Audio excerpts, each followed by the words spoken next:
colonização do Brasil pelos portugueses trouxe junto todo um sistema de legalização. Nada era feito sem que o acordo fechado entre as partes fosse devidamente registrado. Assim surgiu o sistema cartorário brasileiro, que foi dividido depois em várias especialidades. O cartório é o encarregado de dar segurança jurídica a tudo que acontece na vida de uma pessoa ou de uma instituição, quer seja ela pública ou privada. Veja no Conhecer de hoje. Arquivo Público, os documentos do passado que contam a vida de personagens históricos e de pessoas comuns, do nascimento à morte. Tudo registrado em cartório. Fonte de pesquisa, como os documentos cartorários são importantes para traçar um perfil da evolução social e econômica no Ceará. Informatização. A internet chegou e causou uma verdadeira revolução nos cartórios de todo o país. Hoje eles podem trocar informações e agilizar os serviços. O Conhecer está no ar. Desde que surgiram no Brasil, ainda no período da colonização, os cartórios têm cumprido um importante papel na formação social do nosso povo. Eles cuidaram de dar legalidade aos atos, garantindo segurança jurídica e legitimando os acordos celebrados entre pessoas e instituições. No Arquivo Público do Ceará, uma quantidade enorme de documentos guardados vindo de cartórios de todo o estado. Enquanto a reforma do antigo prédio não fica pronta, essa é a nova casa do Arquivo Público do Estado do Ceará. Todo o acervo foi transferido provisoriamente para um dos setores do edifício, onde fica a Companhia Cearense de Transportes Metropolitanos, Metrofor. Viemos conhecer a sala de pesquisa, onde os funcionários do Arquivo Público têm como missão recolher, preservar e divulgar documentos que possuem um valor histórico incomensurável. No adágio popular, disse que não se pode julgar o livro pela capa. Aqui, nesse pequeno espaço, isso fica evidente.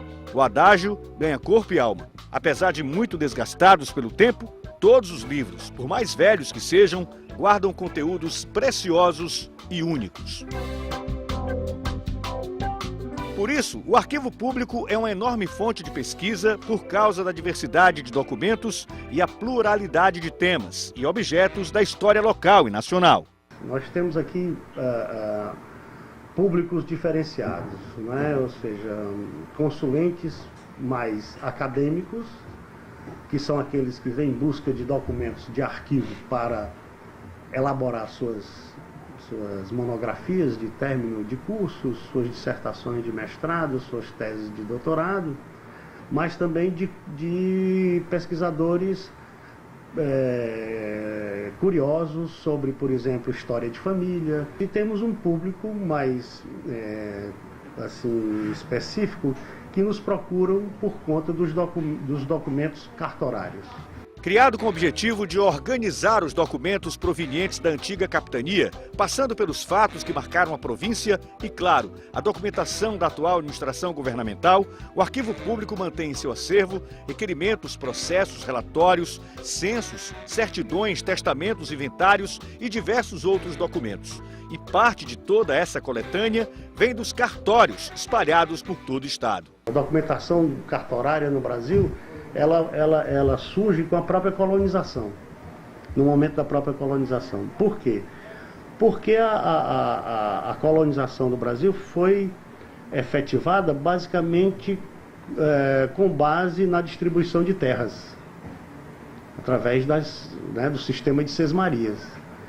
E falar em distribuição de terras exigia que tivesse um livro onde esse registro das terras distribuídas fosse assentado.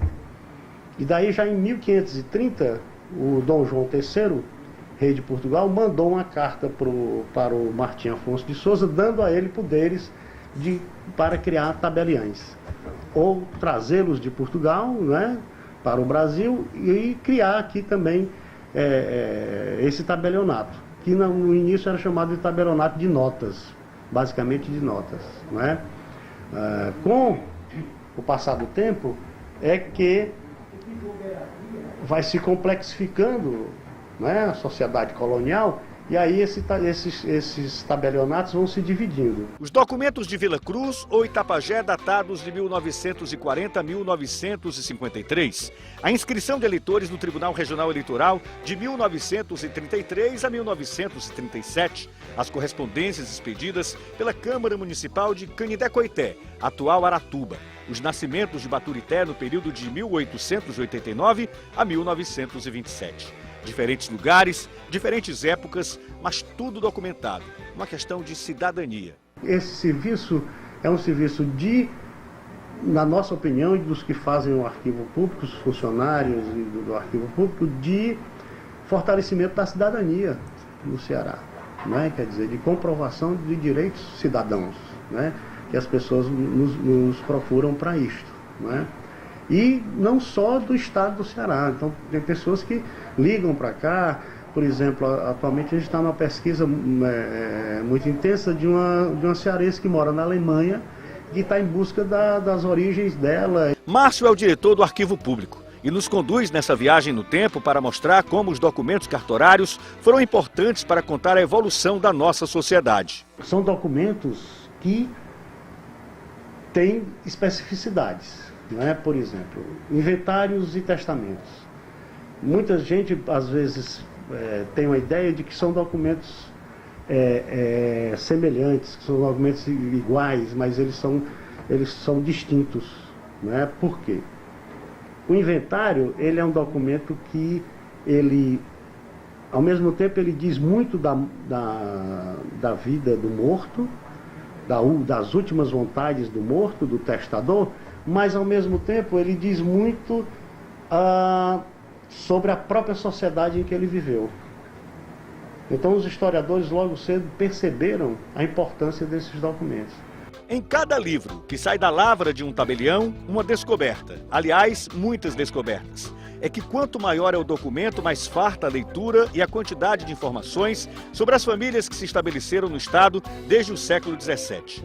Todos eles importantes, mas alguns com maior significado para a história e, consequentemente, mais procurados. É o caso do inventário de Ana Triste de Alencar Araripe, viúva de Tristão Gonçalves, filho da heroína Bárbara de Alencar e um dos célebres membros da Confederação do Equador. Tudo que eles deixaram de bens, de dívidas ativas, dívidas passivas, que foram rateados nesse inventário entre os herdeiros que ficaram, tanto filhos como netos do casal, né? Tristão Gonçalves e Ana Triste. As páginas mais procuradas pelos pesquisadores são essas que mostram os títulos de herdeiros do casal. Liduína Queiroz é paleógrafa, especialista em letras e trabalha há 22 anos no Arquivo Público Estadual. Ela é uma espécie de guardiã de todo esse acervo. Eu acho que, não sei se é dom, eu sempre tive facilidade de ler documentação antiga. Leio documentos até do século XVII. E que nós não temos aqui, mas aí já veio documentação da Torre do Tombo para que eu fizesse a transcrição. Tanto nos inventários como nos testamentos tem muitas coisas interessantes, muitas histórias interessantes.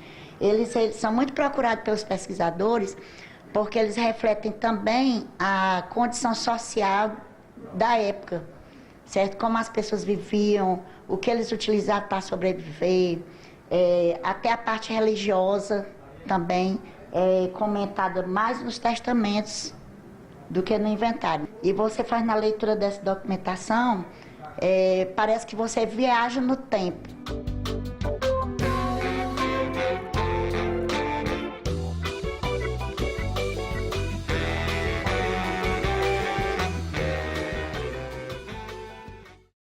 No próximo bloco, a importância dos documentos cartorários para a elaboração de perfil social e econômico de cidades. Até já!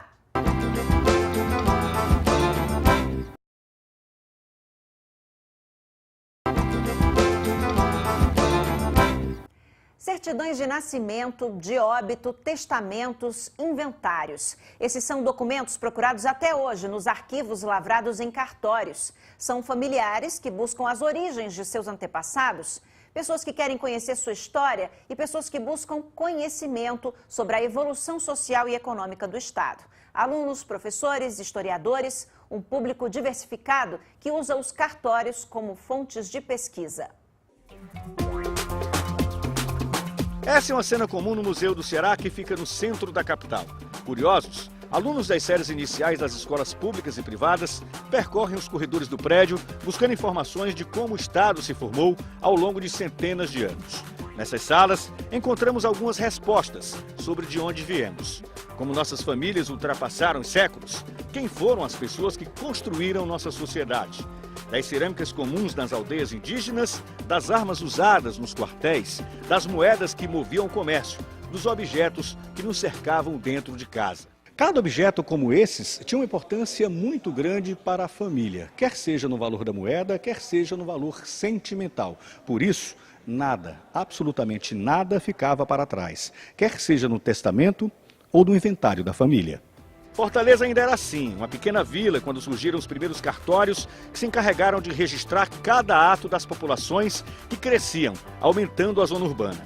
Suas posses, seus direitos, suas propriedades, inclusive de escravos que muitas vezes fugiam de seus donos. Foi assim, da vila passando pela Fortaleza, que ganhou o formato do traçado em X de Adolfo Webster, e é assim até hoje. Os cartórios têm um papel fundamental na formação social do nosso povo. Os historiadores franceses conseguiram fazer belíssimos trabalhos sobre, por exemplo, sobre a história da burguesia de Paris, parisiense, só com análise de inventários. E do seu patrimônio. Se você quiser fazer um estudo econômico dos grandes latifúndios no Brasil e das médias propriedades no Brasil, você, nos inventários, você pegando uma série mais longa de inventários, por exemplo, durante o século XIX, todo o século XIX, você vai perceber a evolução dessas propriedades. Coisas de família é o que geralmente procuram os pesquisadores que vêm ao Arquivo Público do Estado, como Jeová Lemos Cavalcante, membro do Instituto Histórico do Ceará. Eu frequento o Arquivo Público há mais de 15 anos.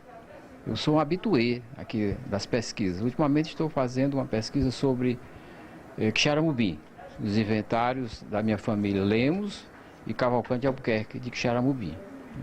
Encontrei hoje o inventário de Joaquim Cavalcante de Albuquerque, um inventário em perfeitas condições, iniciado em 1868 e concluído um ano após, em 1869. Há alguns anos, desde o advento da internet, os cartórios passaram por profundas mudanças em decorrência do avanço tecnológico. Uma verdadeira revolução que trouxe mais agilidade nos procedimentos. Hoje, por exemplo, os cartórios já não enviam mais seus documentos ao Arquivo Público. Os cartórios estão microfilmando esses documentos, estão digitalizando esses documentos e estão guardando fisicamente em empresas especializadas em guarda de documentos. Mas o cartório tem todos aqueles documentos digitalizados. O grande movimento dentro do cartório mostra como essas instituições são essenciais na vida de todo e qualquer cidadão. E é fácil explicar por quê. A resposta está no próprio conceito de cartório. O cartório, de uma maneira geral, ele é o lugar onde se dá segurança jurídica aos negócios e às pessoas. Além de ser um repositório, um arquivo imenso nas suas diversas especialidades. O cartório acompanha a vida das pessoas desde o nascimento até a morte. Além de desempenharem um papel fundamental, que os cartórios hoje em dia são praticamente fiscais do recolhimento de impostos. Existe uma organização cartorária quanto às especialidades. Nós temos o registro civil, nós temos o registro de títulos e documentos, que registra contratos, títulos, até carta de amor ele registra. Hoje em dia tem registro de títulos e documentos que está registrando cachorro. Além do registro de títulos e documentos, nós temos os tabelionatos de notas. O que é isso? O tabelião de notas é aquele que lavra escrituras. E quanto à distribuição nas cidades? A organização judiciária do Ceará, no interior, é o seguinte: numa cidade tem um registro de imóveis e que acumula também outros serviços. Ele faz também escritura, ele faz protesto, ele faz títulos de documentos, e um registro civil que também faz as mesmas coisas, né? No cômputo geral dos cartórios no Ceará, nós devemos ter perto de 600 cartórios.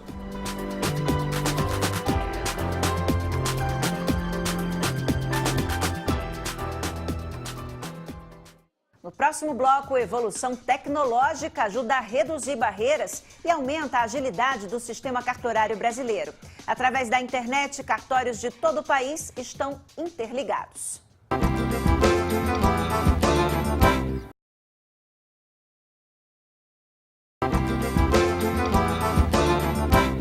Dos antigos livros à internet, muita coisa mudou no jeito de contar a nossa história. Com a informatização dos cartórios que atuam em todo o Brasil, também ficou mais fácil registrar pessoas e coisas. A tecnologia também trouxe novas ideias e desburocratizou o sistema cartorário no país. Uma criança já pode ser registrada ao sair da maternidade e quem precisa de uma certidão em outro estado já pode acessá-la pelo computador através de um programa que interliga os cartórios em todo o Brasil.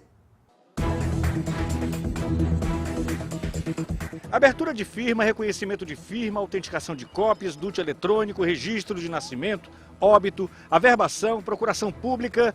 Essa é a rotina dos cartórios da cidade todos os dias. Uma verdadeira correria para aprontar todos esses documentos. E o Cícero Giovanni resolveu encarar esse intenso movimento. Ele e a esposa vieram registrar o filho que nasceu há 10 dias, que ficou em casa com os avós. O menino tem que ser registrado, né? E outro eu tenho que prestar conta na companhia também, né? É questão de licença. E o menino tem que ser registrado, né? Era para ter sido registrado no primeiro dia, só que infelizmente não teve como, né? O João Rafael, filho do Cícero, está usufruindo de um direito que ele tem desde 1994, a certidão de nascimento gratuita. O registro de nascimento passou a ser gratuito, tanto para o filho de um banqueiro, como para o filho de um varredor de rua. Independia da condição financeira. Da mesma forma, o óbito. A medida representou à época um ganho social muito significativo para a população e um avanço para os cartórios em todo o país. E a partir dela, surgiram novas iniciativas para modernizar ainda mais o sistema cartorário nacional. Seguindo orientação nacional, a Associação Cearense de Registradores de Pessoas Naturais, ARPEM, articulou um movimento junto à Receita Federal e conseguiu mais um passo dentro do processo de modernização dos cartórios do Estado. A emissão do CPF da criança junto com a certidão de nascimento. Nós temos postos do registro civil, dos cartórios, funcionando dentro da maternidade. A criança nasce, o pai vai lá no posto, registra e tira o CPF daquela criança. Com aquilo o pai escreve no Bolsa Família, faz um plano de saúde para a criança, que antes ele tinha que sair do hospital, ir no correio ou na própria Receita para tirar o CPF, para fazer um plano de saúde, né? E diversos outros benefícios para as crianças. E será que a iniciativa está dando resultados positivos? Fomos a uma das maternidades que tem parceria com a ARPEM. A maternidade do Hospital Nossa Senhora da Conceição, no Conjunto Ceará, já caminha junto com os cartórios de Fortaleza há cerca de 10 anos. Aqui, as crianças que recebem o carinho das suas mães também se tornam cidadãs assim que nascem. Essa é uma unidade de um cartório que fica dentro do hospital, uma espécie de posto avançado que já emite a certidão de nascimento dos bebês. Esse documento prova que o neném nasceu vivo. É uma declaração que abre as portas para a emissão da certidão de nascimento e agora também do CPF. É o primeiro documento a ser apresentado à atendente do cartório, que trabalha na unidade que fica quase ao lado do berçário, onde começa o trabalho das assistentes sociais para registrar o bebê. Nós temos uma equipe de assistentes sociais que passa nas enfermarias, junto às parturientes, dando as informações. Nós temos cartório, né, que funciona de 9h30 às 11 horas da manhã.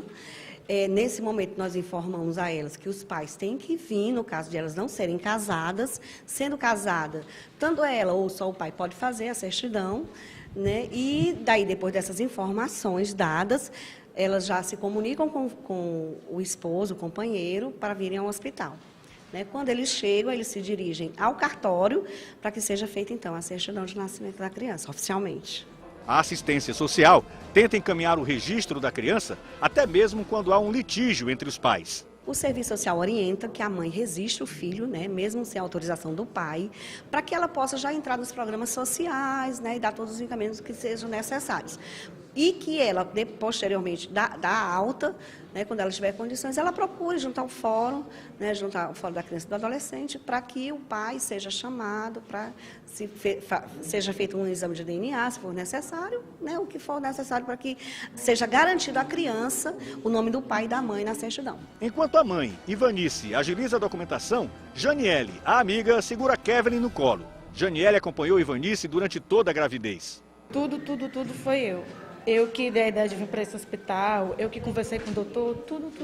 Quem resolveu foi eu. Ela é muito tímida, mas sempre tem uma amiga desenrolada, né? É verdade, Janiele. Diz uma coisa, Janiele. A Kevin está preparadinha agora já com CPF e tudo. Olha, tá pronta para fazer compras, né? Quem sabe? Que há um tempinho, né, Kevin? E aí está a certidão de nascimento da Maria Kevin dos Santos, com CPF da menina. E ela não é a única que vai sair daqui hoje com o documento. Esse é um momento muito importante aqui dentro do cartório, o momento da decisão do nome da criança. Patrícia teve o neném há 5 dias, mais ou menos, na sexta-feira passada. E o seu Lindomar está lá, ó. Trouxe os documentos, os dois estavam conversando agora há pouco sobre o nome da criança. Patrícia, como é que a criança vai se chamar? Vitória. Vitória. Inspirado em algum fato da tua vida, algum caso, digamos assim, que você encontrou forças e venceu? É. Vitória é uma bênção de Deus, né? Esse nome é uma força. Já é o terceiro filho. Isso. Os dois, você não teve essa oportunidade, Patrícia, de já, assim que nasceu, já fazer o registro, a certidão de nascimento, ter o CPF dos 2 primeiros filhos, mas agora a Vitorinha já vai nascer com CPF e tudo. É, verdade. Na verdade, já nasceu. Isso é bom? É ótimo. Guilherme, um dos diretores do cartório, está aqui com uma missão importante: viabilizar a emissão do maior número possível de certidões e de CPFs. A gente tenta registrar o máximo de crianças possíveis. Então a gente está sempre em contato, sempre adaptando os horários, sempre mudando o horário da visita, o horário do cartório, para melhor se adaptar à realidade da maternidade. Guilherme anunciou uma novidade: o cartório também está emitindo a certidão de óbito. Esse serviço aqui na maternidade foi estendido para os óbitos. Então, os óbitos que vierem a ocorrer na maternidade já são registrados aqui mesmo pelo cartório. Então, o familiar já sai daqui com o registro do óbito, com a guia de sepultamento, pronto para fazer o sepultamento do falecido. A parceria cartório-maternidade está rendendo frutos. Vamos para 10 anos nessa parceria.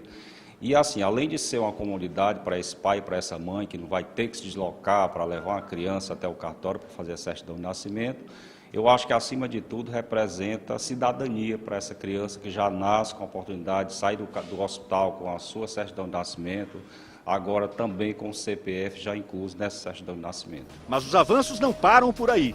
Os cartórios de Fortaleza estão implantando um sistema de interligação nacional, que permite, a partir de agora, o acesso a documentos que estão em cartórios de outros estados. O sistema já está funcionando há 2 meses. Você reside em Fortaleza, mas você foi registrado em Porto Alegre. Precisa de uma certidão, de uma segunda via da sua certidão de nascimento. Era um Deus nos acuda. Então nós criamos a Central Nacional de Registro, que funciona em São Paulo. O que é? Você vem, digamos, aqui no meu cartório e relata que foi registrado em Porto Alegre e quer uma segunda via. Eu me conecto com a Central Nacional, que fica em São Paulo, que por seu turno faz a conexão entre o meu cartório e o cartório lá de Porto Alegre, onde você foi registrado. O próximo passo é automatizar todos os cartórios no interior do estado. A nossa associação, a Arpen Ceará, ela fez uma parceria com o Sindicato dos Registradores Civis do estado de Minas Gerais, que tinha desenvolvido um software específico para cartório de civil. Minas Gerais, só a título de ilustração, é um estado que tem 850 municípios e tem 1.460 cartórios de registro civil. Então lá eles desenvolveram isso, disponibilizaram gratuitamente para todos os cartórios de Civil de Minas, hoje estão informatizados. E agora eles estão, de um tempo para cá, eles estão cedendo para outros estados a preços simbólicos. Então, automatizado o cartório, ele vai ter acesso à Central Nacional de Registros, por seu turno vai ter acesso à Receita Federal para emitir CPF e assim por diante.